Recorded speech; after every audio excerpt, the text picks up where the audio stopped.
আবু বকর বল, আপনি বলছিলেন যে জামায়াতের এ ধরনের নেতাকর্মীদের সংঘর্ষে জড়ানোর আসলে খবর নেই, তবে আপনাকে যদি একটু জানিয়ে দেয়, সেটা হচ্ছে আজকেই এবং কিছুক্ষণ আগে আমরা সংবাদটি করেছি, সেটি হচ্ছে ভোলার চরফ্যাশনে আমরা ইসলামী আন্দোলন বাংলাদেশের নারী যেসব কর্মী রয়েছেন তারা যখন নির্বাচনী প্রচারণা চালাচ্ছেন সেখানে জামায়াতের নেতাকর্মীরা তাদেরকে হেনস্থা করেছে, সেরকম খবর এবং কিন্তু এসেছে বিভিন্ন গণমাধ্যমে। তাহলে যেটি আপনারা বলছেন যে খুব একটা জামায়াতের নেতাকর্মীরা অন্য রাজনৈতিক দলের নেতাকর্মীদের উপর ইসলামী আন্দোলন একটি ইসলামিক রাজনৈতিক দল, তাদের সাথে আমাদের বন্ধুত্ব ছিল, এখনো আছে। তাদের নির্বাচনী প্রচার কার্যে জামাত আক্রমণ করবে, তাও মহিলাদের উপর, আই থিঙ্ক এটা সত্য মানে ঘটনা নয়। এটি ইসলামী আন্দোলনের যারা নারী কর্মীরা রয়েছেন তারা রীতিমতো গণমাধ্যমকে কিন্তু ইন্টারভিউ দিয়েছেন এবং আমরা সংবাদে সেটা প্রচার করেছি। আরো হয়তো একটু বিস্তারিত ভাবে বলতে পারবেন বোধহয় শাহ ইফতেখার তারিক, নিশ্চয়ই আপনার কাছে হয়তো আরো বিস্তারিত খবর আছে, যেহেতু আপনাদের নারী কর্মীদের উপর হামলার ঘটনাটি ঘটেছে। এই ধরনের কোন নিউজ যদি। ধন্যবাদ আপনাকে, যারা আজকের আলোচনায় যুক্ত আছেন তাদেরকে ধন্যবাদ জানাচ্ছি, এবং যারা এই মুহূর্তে এই অনুষ্ঠানটি দেখছেন তাদের সকলকে ইসলামী আন্দোলন বাংলাদেশের পক্ষ থেকে ধন্যবাদ জানাচ্ছি। প্রথমে আমি বলতে চাই যে নির্বাচন যত ঘনিয়ে আসছে, যে উত্তেজনা দেখা দিচ্ছে, এটা আমাদের পূর্বানুমান ছিল যে এই জাতীয় অশনি সংকেত আমরা দেখতে পাচ্ছিলাম।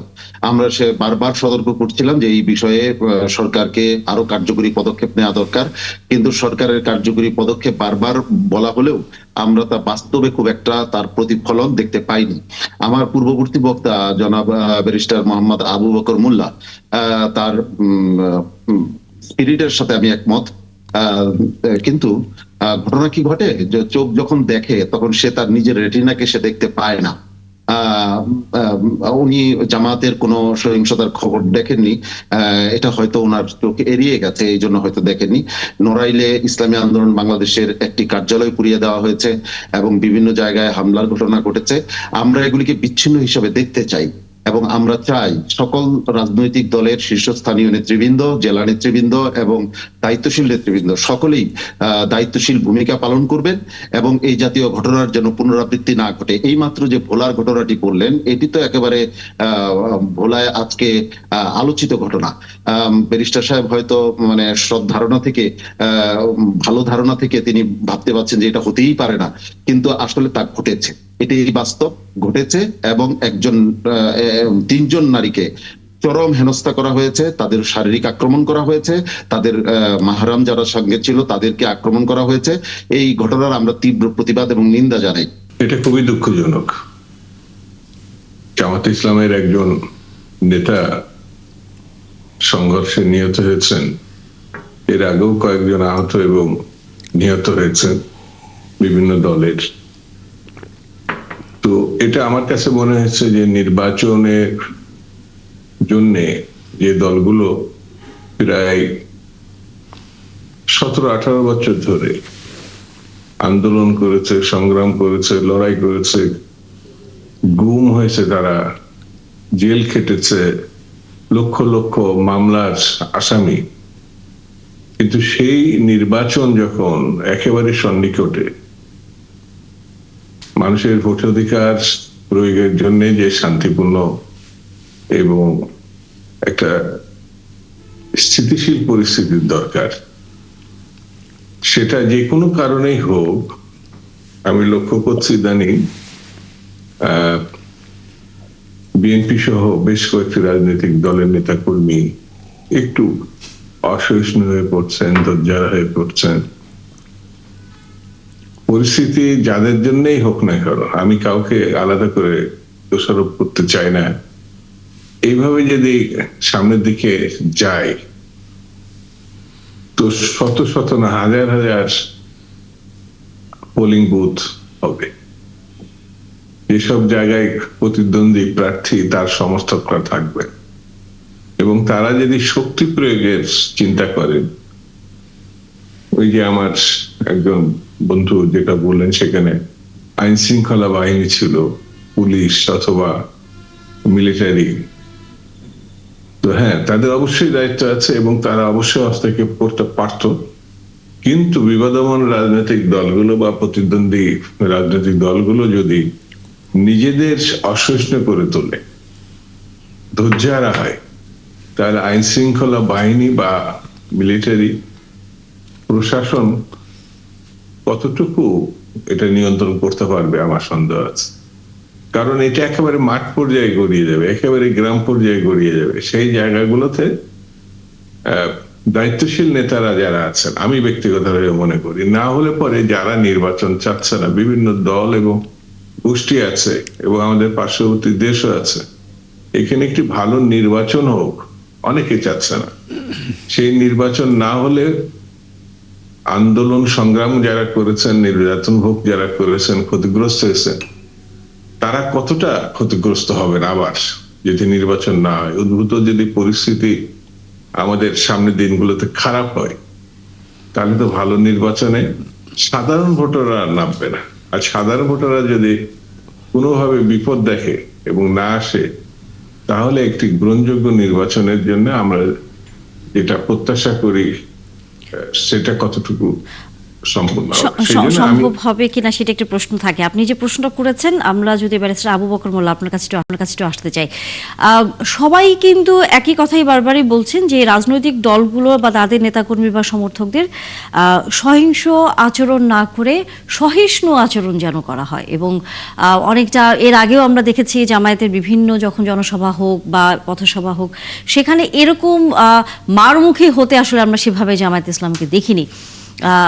কেন এখন আসলে হঠাৎ করে দুই একদিনের ঘটনায় দেখছি জামাতের নেতাকর্মীরাও দেশের বিভিন্ন জায়গায় যখন অন্য দলের নেতাকর্মীরাও যখন জনসভা বা পথসভা করছেন, এক ধরনের মারমুখী হয়ে উঠছেন?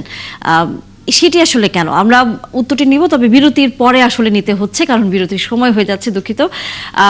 দর্শক, বিরতির পর নিশ্চয়ই আপনারা আলোচনায় যুক্ত হবেন। ৭১ জার্নালে নিচ্ছে একটি বিরতি। সরাসরি যদি সেরকম হয় যে জামাতের যে আচরণ আমরা দেখেছি এর আগে বিভিন্ন জনসভা পথসভা হোক, নির্বাচনী প্রচারণে বিভিন্ন প্রার্থীর সাথে খুব সহিষ্ণু আচরণ আমরা দেখেছি, তারা কোনো ধরনের বিবাদে জড়ায়নি, কিন্তু বেশ কয়েকদিনের ভেতরে হঠাৎ করে একটু পরিবর্তন লক্ষ্য করা যাচ্ছে জামাতের নেতাকর্মীদের ভেতরে। সেটি সহিংসতার দিকে নিয়ে যাওয়ার অবস্থা আসলে তৈরি করে কিনা? ধন্যবাদ। আমি জানি না কেন আপনি জামাতকে আপনি বলছেন অসহিষ্ণু। আমি দেখিনি, এটা আমার নজরে আসেনি। এটা আমি বিএনপির কেন্দ্রীয় নেতৃবৃন্দকে বলছি না, লোকাল নেতৃবৃন্দ আমার মনে হয় যেখানে যেখানে সংঘর্ষগুলো ঘটেছে তারা দায়িত্বশীলতার পরিচয় দিতে পারছে না। দেখুন, এখন পর্যন্ত কিন্তু কোনো রিপোর্ট আপনি দেখাতে পারবেন না যে জামাত অথবা শিবির বিএনপির অথবা মহিলাদের উপর কোন আক্রমণ করছে। এ পর্যন্ত অনেকগুলো আক্রমণ হয়েছে জামাত এবং শিবিরের উপর সারা দেশে। আমি মনে করি আমরা যেই নির্বাচনের জন্য এত বছর লড়াই করেছি, বিএনপি, জামাত, ইসলামী আন্দোলন সহ বাংলাদেশের ফ্যাসিস্ট বিরোধী সকল শক্তি, এইটি বাস্তবায়নের পথে একটি অন্তরায় হয়ে যাচ্ছে। আমাদের সকলকে দায়িত্বশীল আচরণ করতে হবে এবং বিএনপি নেতৃবৃন্দকে, লোকাল নেতৃবৃন্দকে স্পষ্ট মেসেজ দিতে হবে, let there be a free and fair election, let there be a level playing field for everyone. আমাদেরকে সকলে এখন দায়িত্বশীল আচরণ করতে হবে। আমি জামাতের পক্ষ থেকে দায়িত্বহীন কোনো আচরণ আমি লক্ষ্য করিনি। আমি অন্য আরেকটি প্রসঙ্গ আনছি।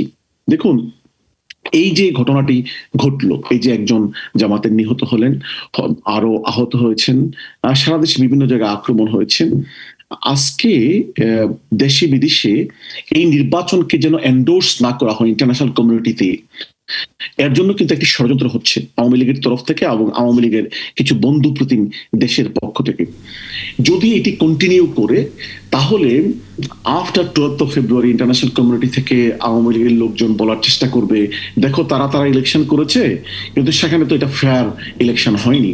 সো এটি ফেয়ার ইলেকশনের পথে একটি বড় বাধা। আমি মনে করি জামাত দায়িত্বশীল আচরণ করেছে এবং করে যাওয়া উচিত, এবং বিএনপি সহ অন্যান্য দলগুলো আরো দায়িত্বশীল আচরণ করতে হবে। যদি না করা হয়, তাহলে আমরা যে ডেমোক্রেটিক একটি ইলেকশন প্রত্যাশা করছি এত বছর পরে, 17 বছর গণতন্ত্রহীন থাকা অবস্থায়, যারা গণতন্ত্রের বিরোধী ফ্যাসিস্ট শক্তি, তাদের পক্ষে political.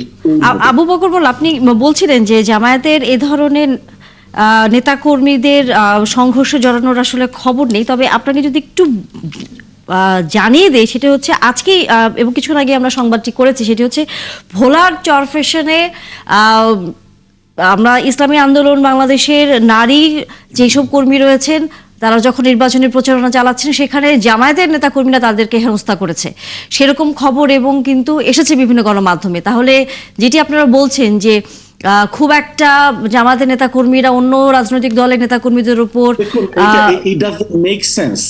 It does not make sense. ইসলামী আন্দোলন একটি ইসলামিক রাজনৈতিক দল, তাদের সাথে আমাদের বন্ধুত্ব ছিল, এখনো আছে। তাদের নির্বাচনী প্রচার কার্যে জামাত আক্রমণ করবে, তাও মহিলাদের উপর। আই থিঙ্ক এটা সত্য মানে ঘটনা নয়। এটি ইসলামী আন্দোলনের যারা নারী কর্মীরা রয়েছেন তারা রীতিমতো গণমাধ্যমকে কিন্তু ইন্টারভিউ দিয়েছেন এবং আমরা সংবাদে সেটি প্রচার করেছি। আরো হয়তো একটু বিস্তারিত ভাবে বলতে পারবেন বোধহয় শাহ ইফতেখার তারিক, নিশ্চয়ই আপনার কাছে হয়তো আরো বিস্তারিত খবর আছে, যেহেতু আপনাদের নারী কর্মীদের উপর হামলার ঘটনাটি ঘটেছে। এই ধরনের কোনো নিউজ যদি ধন্যবাদ আপনাকে। যারা আজকের আলোচনায় যুক্ত আছেন তাদেরকে ধন্যবাদ জানাচ্ছি, এবং যারা এই মুহূর্তে এই অনুষ্ঠানটি দেখছেন তাদের সকলকে ইসলামী আন্দোলন বাংলাদেশের পক্ষ থেকে ধন্যবাদ জানাচ্ছি। প্রথমে আমি বলতে চাই যে নির্বাচন যত ঘনিয়ে আসছে, যে উত্তেজনা দেখা দিচ্ছে, এটা আমাদের পূর্বানুমান ছিল যে এই জাতীয় অশনি সংকেত আমরা দেখতে পাচ্ছিলাম। আমরা সে বারবার সতর্ক করছিলাম যে এই বিষয়ে সরকারকে আরো কার্যকরী পদক্ষেপ নেওয়া দরকার, কিন্তু সরকারের কার্যকরী পদক্ষেপ বারবার বলা হলেও আমরা তা বাস্তবে খুব একটা তার প্রতিফলন দেখতে পাইনি। আমার পূর্ববর্তী বক্তা জনাব ব্যারিস্টার মোহাম্মদ আবু বকর মোল্লা, তার স্পিরিটের সাথে আমি একমত, কিন্তু ঘটনা কি ঘটে, চোখ যখন দেখে তখন সে তার নিজের রেটিনাকে সে দেখতে পায় না। উনি জামাতের কোনো সহিংসতার খবর দেখেননি, এটা হয়তো ওনার চোখ এড়িয়ে গেছে, এই জন্য হয়তো দেখেননি। নড়াইলে ইসলামী আন্দোলন বাংলাদেশের একটি কার্যালয় পুড়িয়ে দেওয়া হয়েছে এবং বিভিন্ন জায়গায় হামলার ঘটনা ঘটেছে। আমরা এগুলিকে বিচ্ছিন্ন হিসেবে দেখতে চাই এবং আমরা চাই সকল রাজনৈতিক দলের শীর্ষস্থানীয় নেতৃবৃন্দ, জেলা নেতৃবৃন্দ এবং দায়িত্বশীল নেতৃবৃন্দ সকলেই দায়িত্বশীল ভূমিকা পালন করবেন এবং এই জাতীয় ঘটনার যেন পুনরাবৃত্তি না ঘটে। এই মাত্র যে ভোলার ঘটনাটি বললেন, এটি তো একেবারে ভোলায় আজকে আলোচিত ঘটনা। ব্যারিস্টার সাহেব হয়তো মানে সৎ ধারণা থেকে, ভালো ধারণা থেকে তিনি ভাবতে পারছেন যে এটা হতেই পারে না, কিন্তু আসলে তা ঘটেছে, এটি বাস্তব ঘটেছে এবং তিনজন নারীকে চরম হেনস্থা করা হয়েছে, তাদের শারীরিক আক্রমণ করা হয়েছে, তাদের মাহরাম যারা সঙ্গে ছিল তাদেরকে আক্রমণ করা হয়েছে। এই ঘটনার আমরা তীব্র প্রতিবাদ এবং নিন্দা জানাই।